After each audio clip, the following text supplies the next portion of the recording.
Hello, mga kamaster, maraming salamat po sa lahat ng tumatangkilik ng Number 1 Supreme Warrior. Paki-follow and subscribe mga master para sa mga susunod pang mga kabanata. Number 1 Supreme Warrior. Kabanata 1131. Lumingon si Shirley at tiningnan ang damit na pangkasal bago sinabing, sa tingin ko, papunta na siya sa hotel. Sige, isusuot ko ito, ngunit tiyak na hindi ako magpapakasal sa bastos na si Wilton Norton. Kinuha niya ang damit pangkasal at galit na bumalik sa kwarto niya pagkatapos niyang magsalita.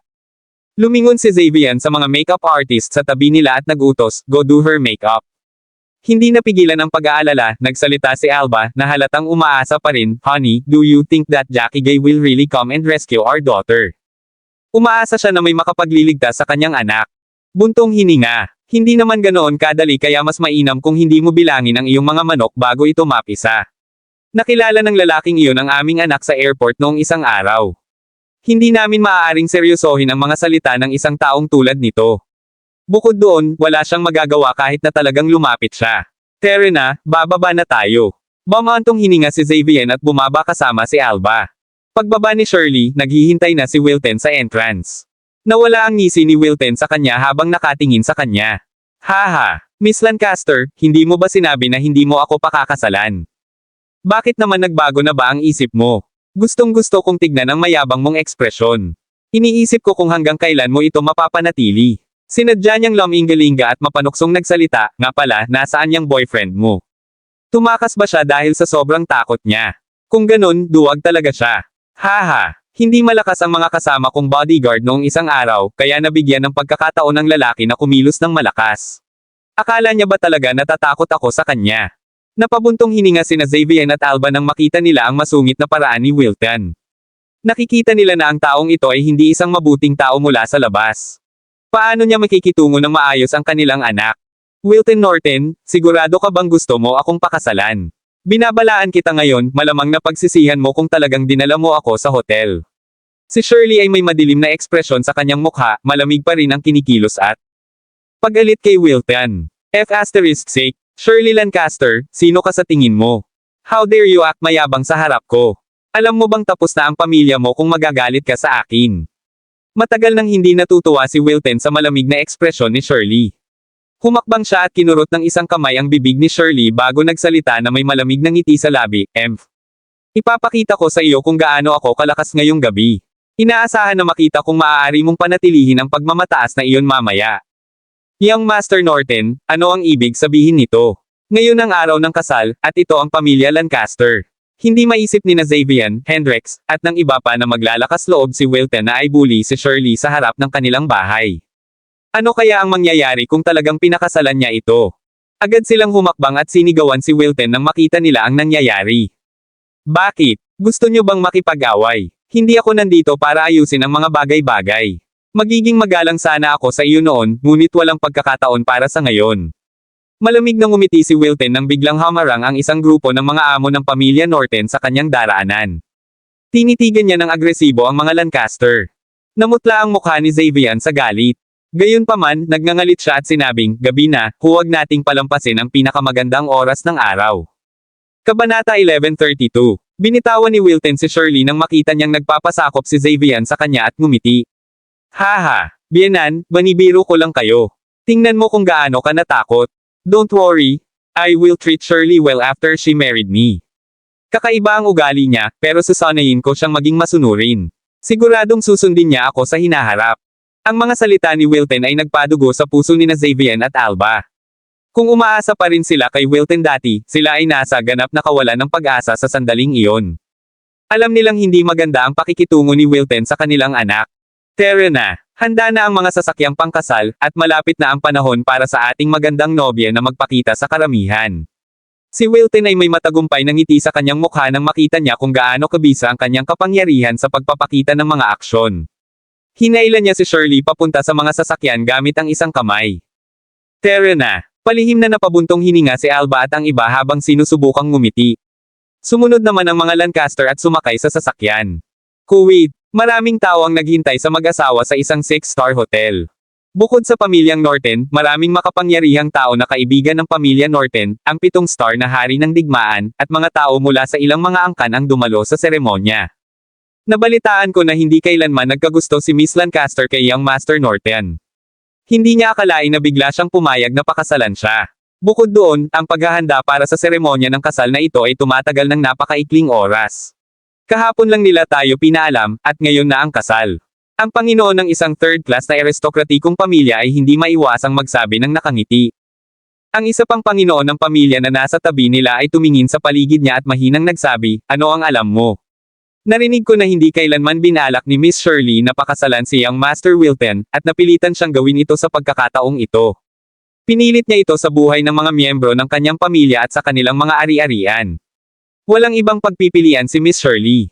Bagamat medyo mayabang siya, napakamatulungin niyang bata. Talaga, wala akong ideya na gagamit si Young Master Wilton ng mga ganitong pamamaraan. Sigh, bakit kailangan niyang gawin iyon? Kahit ganon, matutuwa ba siya kung pakakasalan siya ni Miss Shirley? Napabuntong hininga ang dating pangatlong klaseng aristokratikong Panginoon ng pamilya pagkatapos niyang marinig ito. Akala niya ay nandito siya para dumalo sa kasal, pero parang walang kwenta ang kasal sa narinig. Nandito sila. Nandito sila. Sa sandaling ito, si Shirley, na nakasuot ng magandang damit pangkasal, ay tumapak sa red carpet sa main entrance kasama si Wilton, at pumasok sila sa venue sa ilalim ng kumpanya ng iba. Gayunpaman, kitang-kita ang malamig na kilos ni Shirley, halatang hindi masaya. Haha, Miss Shirley? Ngayon ang araw ng kasal mo at ng anak ko, at mukhang hindi maganda ang pag-arte mo. Nahihiya sa inaasal ni Shirley, ang Panginoon ng pamilyang Norton, si Todd Norton ay naglakad patungo sa kanila na may ngiti sa kanyang mukha. Ito ang araw ng iyong kasal, kanino mo gustong ipakita ang malamig mong ekspresyon? Napanatili pa rin ni Shirley ang malamig na ekspresyon ng mukha niya na parang walang narinig. Haha, Master Norton, itong manugang mo ay parang hindi masusunod. Mukhang hindi na siya makokontrol ng anak mo kahit kasal na sila. Sa sandaling ito, nagsimulang tumawa ang isang family master na nasa tabi nila. Ang kanyang pagbibiro ay naging dahilan ng pagtawa rin ng marami sa kanilang paligid. Agad na nakaramdam ng sobrang kahihiyan si Todd nang mamula ang kanyang mukha ng pulang-pula na kulay. Parang sampal sa mukha niya. Shirley Lancaster, tatadyakan kong mabuti kung ako sayo. Kung galit ka sa amin, mapapawi ang mga Lancaster. Iniyuko ni Wilton ang kanyang ulo kay Shirley at pinaalalahanan siya nang makita niya ang sitwasyon. Babae, ito ang sinasabi ko sa iyo, huwag mong baliwalain ang aming mabuting kalooban sa pagpapanatili ng iyong karangalan. Diretsyong lumingon si Shirley at tumingin kay Wilton sa malayo. Wilton, iniligtas ni Jackie ang buhay mo noong isang araw, at iyon ay isang pagkakataon mula sa kanya para sa iyo. Gayunpaman, kung hindi mo alam kung paano ito pahalagahan, ang mga taong namamatay ay hindi mula sa pamilyang Lancaster, ngunit sa pamilyang Norton sa halip. Siya, si Jackie White, ay hindi normal na tao. Kabanata 1133. Ang kawalang takot ni Shirley sa kanyang kinatatayuan ay nagulat kay Wilton. Bagaman, pagkatapos ng ilang sandali ng katahimikan, tumawa ng malakas si Wilton. Hahaha, anong kalokohan yan, Shirley? Are you trying to say na hindi tumakbo ang so-called boyfriend mo and he's daring enough to come and stop the wedding? Ang mga salita ni Shirley ay tumama sa masa bilang isang biro din. Ang pamilyang Norton ay isang aktwal na pangalawang klaseng aristokratikong pamilya. Gaano kalakas ang isang tao kung gusto niyang ihinto ang kasal? Bukod doon, may 7 star na King of War kasama nila, at nagkaroon siya ng magandang relasyon sa pamilya Norton. Haha, hayaan mo silang dumating. Kung may nangahas na pigilan ang kasal, hayaan mo silang pumunta. Nagsimulang tumawa ng malakas ang 7 star King of War nang marinig niya ito. Huwag na nating pag-usapan ang mga Panginoon ng pamilyang Norton. Walang maglalakas loob na kumilos kasama ako dito, tama ba? Haha, sigurado kami sa sinabi ni Elder Lafoy. Nagsimulang tumawa ng malakas si Todd nang marinig niya ito. Sa sandaling iyon, gayunpaman, talaga. 2 lalaki at isang babae ang lumitaw sa entrance habang papasok sila. Jackie, nagawa mo na. Alam kong darating ka. Halos mapatalon si Shirley sa tuwa nang makita ang itsura ni Jackie. Talagang ginawa niya ang tamang desisyon tungkol kay Jackie, siya ay isang taong sinadya ang kanyang sinabi. Nandito ka talaga. Haha, napakalakas ng loob mong sirain ang kasal ko. Bahagyang kumaibot ang sulok ng bibig ni Wilton bago niya ikinaway ang kamay at kinausap ang mga amo ng pamilya Norton. Lahat, ito ang lalaking naglakas loob na lumapit at kunin ang aking nobya. Patayin siya. Malakas ang 2 kasama niya, kaya patayin mo na rin sila. Ano, may naririto talaga para agawin ang nobya. Marami sa mga dumalo ay natigilan, akala nila nagbibiro ang mga Norton kapag pinag-uusapan nila ito. Wala silang ideya na may magpapakita talaga. Oh my God, rehearsal program ba ito? Ito ay isang out-of-body na karanasan. May nagsalita pa sa sobrang gulat. Aagawin ng nobye. Natigilan si Jackie at agad niyang inihayag, "Everybody, please don't misunderstand this. Hindi ako nandito para agawin ang nobya. Si Miss Shirley ay matalik kong kaibigan, at ayaw niyang pakasalan si Young Master Wilton dito. Kahit na ang mga Diyos ay dumating sa kasalang ito, walang sino man ang maaaring pilitin siyang gawin ito." Sobrang dominante ang sinabi ni Jackie. Nagsalita siya sa malakas na boses na parabang siya ay isang emperador, na nagbibigay ng isang hindi maikakaila na utos. Pakiramdam ni Wilton ay nawawala na siya ng karangalan. F***6, sino ka sa tingin mo? Fiancé ko ito. Babae ko. Kinawian niya ang kanyang kamay at sinabing, "Ano pa ang hinihintay ninyo? Patayin siya. Gusto ko ang taong ito sa piraso. Binata, nagpapakamatay ka." Ilang masters ng pamilya Norton ang tumalon habang sumisigaw ng malakas. Sinugod nila si Jackie at ang iba pa. Kabanata 1134. Ang mga amo ng pamilya Norton ay may nakakatakot na ekspresyon sa kanilang mga mukha habang pinaliligiran nila si Jackie at ang dalawa pa. Well, parang may death wish ang mga Norton, wala silang magagawa tungkol dyan.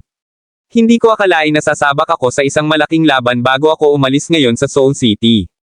Ang mga sulok ng bibig ni Jackie ay gumulong sa isang malambot na malamig na ngiti habang matapang na humarap sa kanyang mga umaatake. Habang umaatake ang mga kalaban, agad na gumalaw si Jackie at ang iba pa. Napakabilis nila kaya marami ang hindi nakakakita sa nangyayari. Ang tinatawag na mga Panginoon ng pamilyang Norton ay direktang lumipad palabas mula sa pag-atake. Lumipad sila pabalik na parang saranggola na may putol na tali. Napatay sila on the spot nang malaglag sila sa sahig. They're actually. Namutla ang mukha ni Wilton nang mabunyag ang kinalabasan. Madilim ang ekspresyon ng mukha niya dahil hindi niya alam na ang mga Panginoon ng pamilyang Norton na ito ay magiging napaka-vulnerable. Atake. Kayong lahat, atakihin. Utos ni Todd sa gulat. Mga bodyguard ng pamilya Norton, atake. Napakarami natin, at bibigyan ko ang sinumang makapatay sa kanilang tatlo ng $100,000,000 gantimpala. Ang ilan sa mga bodyguard ng pamilya Norton ay pinalakas ng pangako ng pera at hindi na natatakot. Gayunpaman, nabigo ang mga tauhan ng Norton na makipaglaban kay Jackie at sa kanyang kumpanya sa kabila ng kanilang bilang. Maya-maya, may sahig na puno ng mga katawan sa paligid ni Jackie at sa iba pa.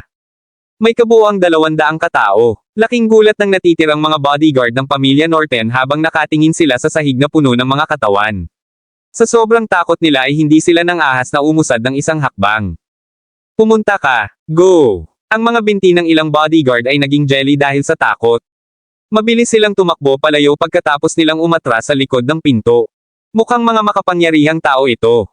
Ang 7 star na hari ng digmaan na si Lafoy ay malamig na ngumiti at tumayo sa harapan sa sandaling iyon. Hari ng digmaan Lafoy, tulungan mo akong patayin ang tatlong ito, at ako, babayaran kita ng $100,000,000. Bahagyang natakot at nanginginig pa si Todd habang nagsasalita. Haha, huwag kang mag-alala. 3 pa lang silang bata, siguradong nananaginip sila kung gusto nilang kumilos ng may kapangahasan. Hari ng digmaan si Lafoy ay ngumiti na parang walang bumabagabag sa kanya. Humakbang siya at agad na humarap sa grupo ng 3. Napatingin siya sa mga ito na may mapaglarong ekspresyon sa mukha. Buntong hininga. Sino ang makakaisip na ang isang hari ng digmaan ay tutulong sa iba na gumawa ng masamang bagay para sa pera? Hindi napigilan ni Jackie ang buntong hininga nang mapatingin sa matandang nasa harapan niya. Ang isang taong tulad niyan ay nagawang maging hari ng digmaan. Siya ay isang 7 star na hari ng digmaan, kaya malinaw na mayroon siyang isang karapat-dapat na serbisyo sa larangan ng digmaan. Sinong mag-aakala na siya ay yumuko ng napakababa? Haha, mahal ko ang pera. Ano ang maaari mong gawin tungkol dito? Nagsimulang tumawa ng malakas ang matanda. Kinulat niya ang kanyang mga kamay sa mga kamao habang ang manipis na layer ng chi ay naglalabas mula sa mga kamao.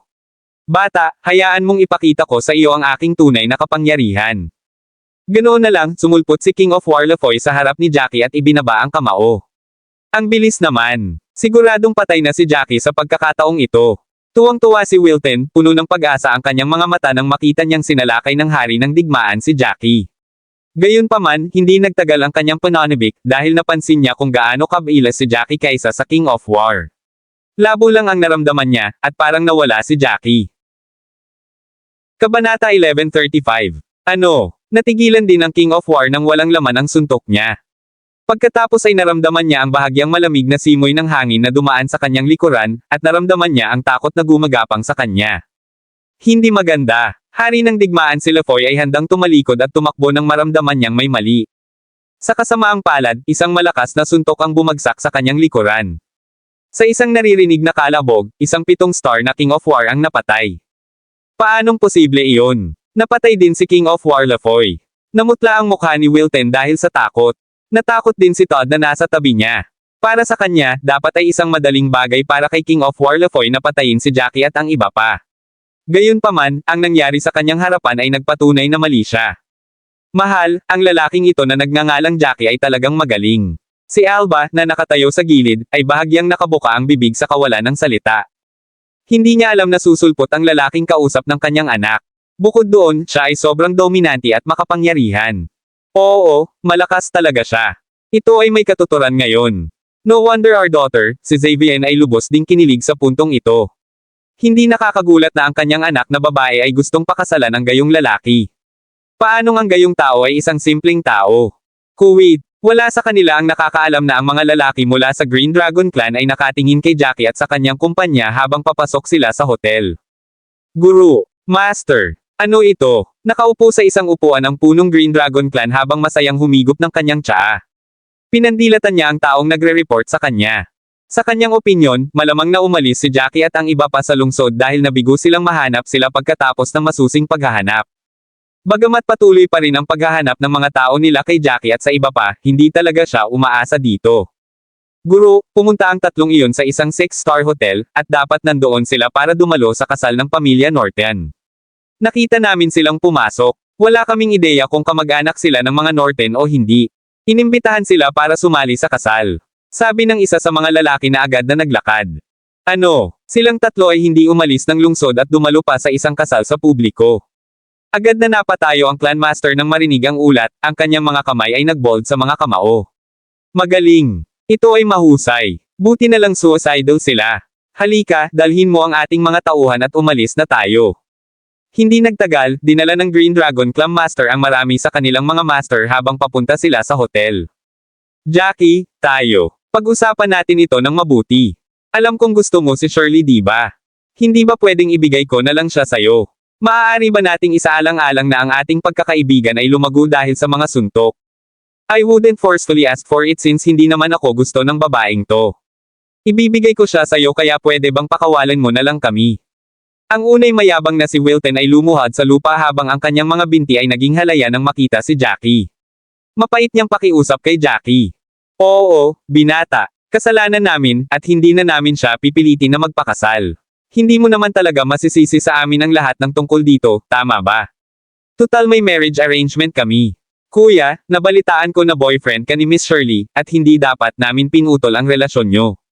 Ibibigay namin siya sa iyo. May malamig na pawis si Todd sa kanyang noo, takot na lumuhad sa harapan ni Jackie na walang magawa. Ngumiti nang walang pakialam si Jackie at pumunta sa harapan nila. Di ba ngayon ko lang sinabi? Kaibigan lang ako ni Miss Shirley, pero hindi ko kayang makita ang mga makapangyarihang tao na nambubuli sa iba, pinipilit ang iba na pakasalan sila, kaya walang silbi ang pag-iig sa akin ngayon. Huminto muna si Jackie dito bago magsalita ng salita sa bawat salita, kung tutuusin, sinabi ko nga na kung maglakas loob kang pilitin siyang pakasalan ka, lilipulin ko ang buong pamilya Norton at ibibigay ang lahat ng ari-arian mo sa pamilya Lancaster. Kabanata 1136. Parehong diretsong bumagsak sina Todd at Wilton sa sahig pagkatapos nilang marinig ang sinabi ni Jackie. Ang kanilang mga mukha ay naging kulay abo at namutla dahil sa takot. Maya-maya ay naglakad si Jackie palapit sa kanila dahilan para tumulo ang malamig na pawis sa kanilang mga noo. Sumalubong sa kanila ang aura ng kamatayan na halos hindi na sila makahinga. Bastard, lumabas ka at tanggapin ang iyong kamatayan. Sa sandaling ito, isang malakas na sigaw ang maririnig mula sa pasukan. Ang boses ay parang isang malakas na kampanang tumunog at dahan-dahan itong pumasok sa tenga ng lahat. Sino ang nakakaalam na magkakaroon ng demigod level master sa Soul City na ito? Nararamdaman ni Jackie na ito ay talagang isang master ng demigod level sa pamamagitan lamang ng pakikinig sa boses. Tanging isang master ng demigod level lang ang makakagawa ng ganito. Gayunpaman, ang isang demigod level ay wala sa paningin ni Jackie, na nasa simula na ng antas ng tunay na Diyos. Ito ang clan master ng Green Dragon Clan. Oh my God, nasaktan ni Jackie ang mga tao mula sa Green Dragon Clan. Agad namang natakot si Xavier nang marinig ang boses na ito. Nawala ang ngiti sa mukha niya at napalitan ng nakakatakot na ekspresyon. Gayunpaman, walang nag-aalala sa kanya kapag naisip niya ito. Hindi bababa sa mga Panginoon ng pamilya Norton at karamihan sa mga bodyguard ay patay na. Ang iba ay malamang na nakatakas pagkatapos nilang marinig ang balita. Tanging sina Wilton at Todd, na walang kasamang mga tagasunod, ang naiwan. Sa gayong mga kalagayan, imposibleng bantaan nila si Shirley na magpakasal sa kanilang pamilya. Para naman kay Jackie, bagamat malaki ang ginawa niyang pabor para sa kanilang pamilya, hindi naman kawalan para sa kanila kung siya ay mamatay. Kung tutuusin, ang naka-offend sa Green Dragon Clan ay si Jackie at hindi ang Lancaster family. Sigurado siya na hindi sila sasali ng Green Dragon Clan. Ano? Green Dragon Clan. Sina Todd at Wilton, na naghihintay sa kanilang kamatayan, ay natuwa nang mabalitaan nilang narito ang mga tao mula sa Green Dragon Clan. Wala silang ideya na nasaktan ni Jackie ang isang makapangyarihang angkan. Ang Green Dragon Clan ay isang napakalakas na angkan sa Soul City. Halata namang suicidal si Jackie kung ma-offend niya sila. Sa sandaling ito, nakita ni na Todd at Wilton ang kislap ng pag-asa para mabuhay sila. Talagang malakas ang tatlong ito ngunit paano nila nasaktan ang Green Dragon Clan? Marami din ang natigilan. Jackie, narinig ko na may 3 tao ang pumatay sa Mountain Tiger kahapon at hinahanap sila ng mga miyembro ng Green Dragon Clan sa buong lugar. Hinahanap ba nila kayong 3? Si Shirley, na nagawa na ang lahat, ay hindi napigil ang maglakad ng 2 hakbang pasulong at maingat na nagtanong. Tumango si Jackie. Pinaplano kong umalis sa Soul City pagkatapos kitang tulungan. Wala akong ideya na mahahanap tayo ng mga tao ng Green Dragon Clan ng ganoon kabilis. Kumunat ang noo ni Shirley at humingi ng tawad pagkatapos niyang marinig ito. I'm so sorry. Kung hindi lang dahil sa nangyari sa akin, kanina pa kayo umalis at hindi na kayo naaakit ng gulo. Ako ang nagdulot ng lahat ng mga kaguluhang ito para sa inyo. Maingat na ngumiti si Jackie. Ano bang pinagsasabi mo? Tutuperin ko ang ipinangako ko sa'yo. Bukod doon, paano kung nandito ang mga taga Green Dragon Clan? Hindi kami natatakot. Haha, binata, baliw ka talaga para hindi matakot sa Green Dragon Clan. Hindi mo ba alam na hindi lamang ang Clan Master, isang Master ng Demigod level, 2 pang matatanda ng clan ay nasa unang yugto din ng Demigod level. Tumayo si Todd at tumawa ng malakas habang nagsasalita. Sinabi mo talaga na hindi ka natatakot kapag may 3 Demigod level Masters kasama ang napakaraming Grandmaster at Martial Artist. Sinasabi ko sa inyong 3 na siguradong patay kayo ngayon. Kabanata 1137. Sa sandaling ito, tumayo din si Wilton at ngumiti ng mayabang, Jackie, oh Jackie, sigurado akong hindi mo alam na ang Mountain Tiger, na iyong pinatay, ay miyembro ng Green Dragon Clan. Ikaw. Talagang nangahas na hindi umalis sa lugar na ito. Ang pangahas mo talaga. Haha. Hindi mahalaga kung mapatay mo ako ngayon. Pagkatapos ng lahat, tiyak na mamamatay kayong kasama ko. Buntong hininga, tiyak na pinangangalagaan ng mga Diyos ang pamilya Norton para sa pagpapalam sa akin bago ako mamatay na mamamatay ka rin. Haha, nanginginig ka sa sahig na parang daga na nabangga ng pusa kanina lang. Sino ang nakakaalam na magsisimula kang kumilos ng mayabang pagkaraan ng ilang sandali? Nagsimulang tumawa ng malakas si Jackie sa mga sandaling ito. Huwag kang mag-alala, hindi mo na kita kailangang patayin. Papatayin ko ang mga tao mula sa Green Dragon Clan bago bumalik para patayin ka. Ipapaunawa ko sa iyo kung bakit ka namamatay at sino ang mga taong hindi mo kayang masaktan. Sige, binata, sinabi mo ito. Naningkit ang mga mata ni Todd nang marinig ito. Kung kumilos si Jackie ngayon, maaari niyang patayin silang 2 ngayon. Sino ang nakakaalam na pipiliin ni Jackie na patayin muna ang mga tao mula sa Green Dragon Clan? Masyadong mayabang ang lalaking ito. Baka mapatay muna si Jackie tapos makakaligtas silang 2. Paano magiging malungkot si Todd kapag nakita niya ang pagkakataong manatiling buhay? Kalokohan, ikaw ba ang may gawa nito kung hindi ako? Malamig na ngumiti si Jackie at tinitigan siya. Bata, nandito ka talaga. 2 lalaki at isang babae, hindi nagtagal, isang grupo ng mga tao ang pumasok at may humigit kumulang 200 tao. Binaliktad nila ang marami sa mga mesa at nilagyan ng laman ang isang malaking bahagi ng lupa. Ang Green Dragon Clan Master ay natigilan at tumigil sa pagsasalita sa kalagitnaan. Hindi ba kayo nandito para dumalo sa seremonya ng kasal? Mukhang nandito kayo para manggulo. Clan Master, ikaw talaga. Tuwang-tuwang nagsalita si Todd nang makita niya ang Master ng Green Dragon Clan. Clan Master Zell, pinatay ng taong ito ang ating mga tao pagkarating niya rito. Kailangan mong tulungan kaming patayin sila. Angal din ni Wilton habang nagrereklamo. Oo. Bukod dyan, tingnan mo ito, ang ating 7-star King of War ay pinatay din nila. Malaki ang naiambag nitong hari ng digmaan noong panahon ng digmaan at hindi ba ito nagpapalamig sa iyo? Spine kapag nalaman mong pinatay nila siya. Cut the crap. Kailangan ba namin kayong sabihin ito sa amin? Pinatay ng lalaking ito ang matulungin nating subordinate, ang Mountain Tiger kaya tiyak na kailangan niyang mamatay. Isang elder mula sa Green Dragon Clan ang humakbang at tumingin sa tatlo na nasa harapan niya. Kayong tatlo, sabihin sa akin ang iyong mga pangalan at sisiguraduhin naming buo ang iyong katawan pagkatapos mong mamatay. Haha, panatilihing buo ang mga bangkay natin. Depende yan kung ganyan ka kaya. Malamig na ngumiti si Ethan pagkatapos niyang marinig ito. Pinisil niya ang kanyang mga kamay at lumitaw ang isang espada. Malamig din ang ngiti ni Lana at sa pag-flip niya ng kamay ay may lumabas na espadang kulay purple sa palad niya at marahan itong kumikinang. Kinuha din ni Jackie ang kanyang itim na kulay dragon na espada at hinawakan ito ng mahigpit sa kanyang kamay. Marami sila at makakatipid tayo ng oras kung aatake tayo gamit ang mga aura ng espada. Haha, buhay ako sa loob ng maraming taon at ito ang unang pagkakataon na nakakita ako ng ganoong arrogant na tao. Inilabas din ng matanda ang kanyang espada nang marinig ang kanilang sinabi. Binata, ang Mountain Tiger ay aking apo at papatayin kita ngayon upang ipaghiganti siya. Kabanata 1138. Hindi ka taka-taka na mabilis kang tumayo. Ngumiti si Jackie at humakbang. Fine, kung ganon. Bibigyan kita ng pagkakataon at ipaglaban natin ang isa-isa. Nagsalita sila na nasa tabi nila. Walang hiya ka talaga. Binili namin ang item sa auction house. Ayaw kasi ng apo mo na umalis tayo dahil bigo siyang manalo sa bid kaya binalak niya itong agawin sa pamamagitan ng puwersa. Totoong hindi rin mabuting tao ang kanyang lolo. Sabi naman ni Ethan. Ito ang mga tao mula sa angkan, gaano sila ka-Jose. Mabuting patayin ang grupong ito ng mga walang kwentang bastard habang tinutulungan natin ang Soul City na linisin ang mga basura nito at gawing buhay ang mga. Mas maganda ang mga nakatira sa Soul City. Walang hiya na nagyayabang. Namula ang mukha ng matanda sa galit. Diretso siyang tumalon at tinaga si Jackie gamit ang kanyang espada. Mag-ingat ka. Isang napakatalim na aura ng espada ang direktang dumaloy kay Jackie habang iwinawagayway ng matanda ang kanyang espada. May ilang malabong chi na may halong aura ng espada. Ikaw talaga ay isang master na nasa unang yugto ng demigod level.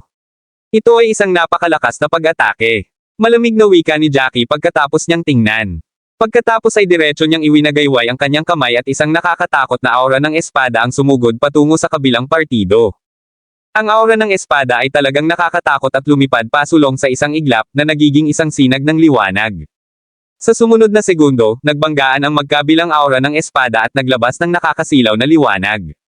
Ang malakas na pagbabago-bago ng enerhiya ay natakot sa maraming tao na umatras. Nakakatakot ang mga pag-atake ng mga masters ng demigod level. Imposible ito. Paano magiging malakas ang atake ng lalaking ito? Maari rin ba niyang taglayin ang husay sa pakikipaglaban ng isang demigod level? Ang matanda ay orihinal na naisip na kahit na si Jackie at ang dalawa ay nagtulungan upang patayin ang isang pitong bituin na hari ng digmaan, wala pa sa kanila ang nakakamit ang antas ng demigod. Kaya naman, dapat ay isang madaling gawain para sa kanya na patayin si Jackie.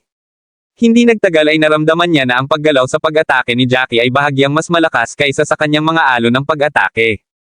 Patuloy pa rin ang ingay na dumadagandong. Patuloy na nauubos ang atake ng matanda habang may natirang kapangyarihan pa sa pag-atake ni Jackie.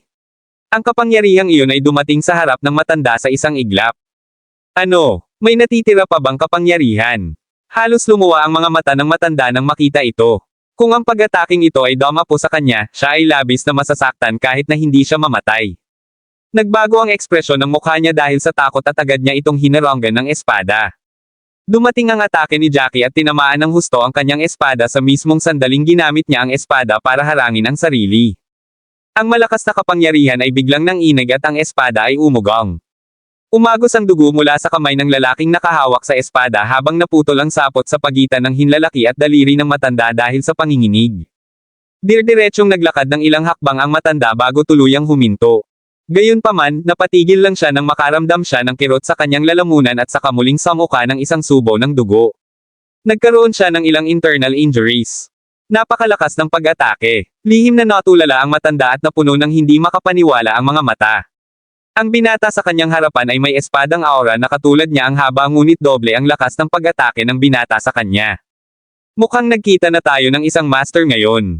Ang Green Dragon Clan Master ay orihinal na may mapaglarong ekspresyon sa kanyang mukha ngunit unti-unti itong naging marangal. Inilabas niya ang kanyang espada at iwinagayway iyon. Lahat, atake. Kabanata 1139. Biglang lumipad pataas ang lahat ng mandirigma at naghanda para patayin si Jackie at ang iba pa. Isang ngiti ang sumilay sa labi ni Jackie habang pinagmamasdan ang itim na bilog sa langit. Itinoon niya ang kanyang chi patungo sa kanyang espada. Kasama ang chi, ang espada sa kamay ni Jackie ay nagbuga ng mahinang paghiging at panginginig ng boses. Ang kulay itim na mga blades ng hangin ay nagtagal paitaas. Mga itim na air blades. At may chi din. Nawala ang lahat ng kulay sa mukha ng master ng Green Dragon Clan nang makita niya ito, parang gagamitin ni Jackie yung chi niya para diretsyong umatake. Ito ay isang kasanayan na lampas sa anumang pamamaraan ng talam. Tanging isang manlalaban ng tunay na katayuan ng Diyos ang maaaring magpahiwatig ng isang pag-atake na tulad nito. Kaway ng talam. Isang walang kibu na sulyap ang ginawa ni Jackie sa mga lalaking nakaitim na nakadamit mula sa Green Dragon Clan, na lahat ay lumundag sa ere. Iniswipe niya ang kanyang talam patungo sa kanila. Sa isang iglap, isang itim na alon ang dumaan patungo sa kanila sa napakabilis na bilis. Ang chi-infused airblade ay napakalakas. Ang basang langgit-ngut ng mga pagsabog ay umalangaw-ngaw, at ang mga lalaking tumalon ay biglang nahati sa kalahati. Bumagsak ang kanilang mga katawan sa lupa. Biglang napuno ng dugo ang hangin, na natakot sa maraming bisita sa kasal. Lahat sila ay nagpakawala ng yelps at umiwas sa mga sulok. Ang ilan sa mga mas natakot ay nahimatay sa lugar. Diyos ko, anong teknik yan? Pumatay lang siya ng mahigit 70 tao sa isang pagkakataon. May sumigaw pagkatapos niyang makita ang pag-atake ni Jackie. Diyos ko, talagang off-body chi attack iyon. Hindi yan bloody work. Masyadong malakas ang atake. Iyan ba ang kapangyarihan ng isang manlalaban ng tunay na katayuan ng Diyos? May nabigla kaya na blanko ang isip. Talagang nasasaksihan nila ang isang manlalaban ng tunay na katayuan ng Diyos. Hindi pwede. Siya ay nasa totoong Diyos na katayuan. Ang master ng Green Dragon Clan ay labis na natakot kaya ang kanyang mga tuhod ay nanginag. Ang buong clan ay walang kalaban-laban kahit na sa isang manlalaban mula sa tunay na katayuan ng Diyos. Kung silang tatlo ay mga demigod fighter sa advanced o peak stage, maaari pa rin nilang bigyan ng run si Jackie para sa kanyang pera. Gayunpaman, sa kanilang tatlo, dalawa ang nasa simulang yugto ng demigod status, at ang isa ay nasa intermediate stage. Hindi sila tugma ni Jackie. Isa pa, ang dalawa pang kasama niya ay malamang na malalakas na manlalaban din. Habang gulat na gulat pa rin ang lahat, nagmadaling lumabas sina Lana at Ethan at pinatay ang ilang dosenang tao gamit ang kanilang air blades. Ang dalawang iyon ay malamang na kasing lakas ni Master. Namula ang mukha ng matanda. Hindi niya akalain na mahuhulog ang Green Dragon Clan dahil sa 3 taong ito. Sabi ko naman sa'yo malakas talaga siya pare. Tama. Napalunok ng kaba si Shirley na nakatayo sa gilid. Pakiramdam niya ay nananaginip siya. Siya ay walang hanggang pasasalamat kay Jackie na nagligtas sa kanya gaya ng ipinangako, at siya ay may utang na loob sa kanya. Gayunpaman, hindi nagtagal ay nalaman niya na sinaktan ni Jackie at ng kanyang mga kaibigan ang Green Dragon Clan. Dahil dito ay nag-alala siya, naisip niya na nawalan na ng pagkakataon si Jackie na makatakas sa Soul City at hinatulan niya ng kamatayan si Jackie. Hindi niya akalain na ang mga nangyari sa kanyang harapan ay maglalagay sa kanya sa isang roller coaster ride. Talagang makapangyarihan si Jackie, mas makapangyarihan kaysa sa inaasahan niya. Ang pagsaksi sa eksenang ito, kahit na mamatay ako, sulit ito. Sa pasukan, nakita ni Master Zimmer at ng hari ng digmaan na isang himalang doktor ang kamangha-manghang tanawing ito pagkatapos dumating. Tuwang-tuwa ang dalawa. Iyan ba ang lakas ng Supreme Warrior at ng Gods of War? Napakalakas nila. Napalunok si Master Zimmer at napasigaw. Kabanata 1140.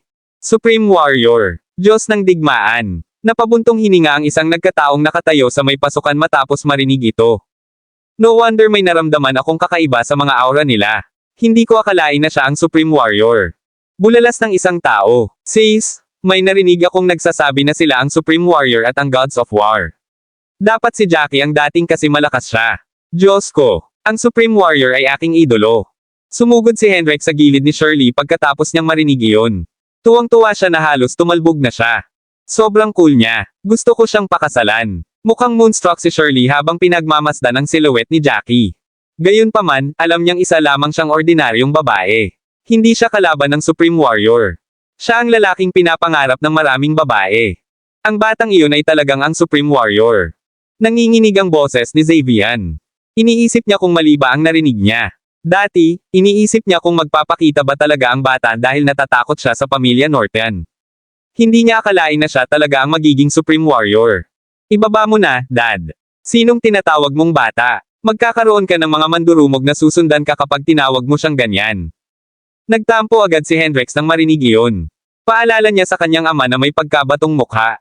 Hey! Tama ka. Masyado akong na-excite. Hindi ko alam ang sasabihin ko. Walang imek si Xavian sa loob. Narinig mo ba yon? Wilton, ang mga taong nasaktan natin sa pagkakataong ito ay isang Supreme Warrior at 2 Gods of War.